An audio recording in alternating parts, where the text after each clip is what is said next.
And that's why we recognize good enough never is, and that's why we recognize our responsibility to do more, and that's what we are announcing here today.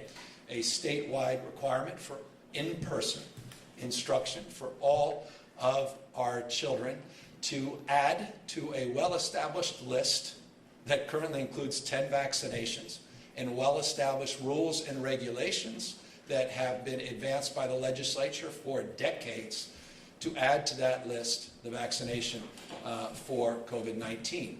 We intend to do that once the FDA has fully approved the vaccine, which will give us time to work with districts, give us time to work with parents and educators to build more trust and confidence and build out a logistics so that we can deliver on what we are promoting here today. And that promotion includes the following considerations. Once the FDA approves the vaccination in different cohorts, starting with 12 and above, grades 7 to 12, we will begin to apply that requirement in the next term, either January 1st or July 1st, whichever comes sooner.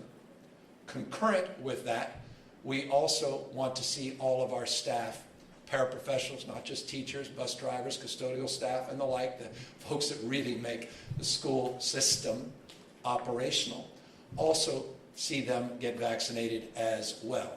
And we will model similarly an FDA approval and work in concert not only to apply and implement in parallel with all of those in grades 7 and 12, but on the basis of the guidelines and the regulations that will be forthcoming from the Biden administration as it relates to all employees, we will consider moving that forward. But in the absence of that directive, we will be requiring staff K through 12 to be vaccinated in that first phase of a two-phase application of this new directive. The second phase of that application is everybody K to 6.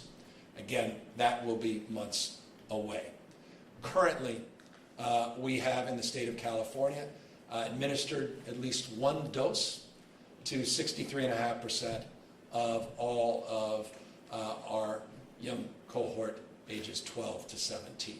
But we have to do more. Again, 84% of all eligible receive one dose, but for 12 to 17, we're not where we need to be.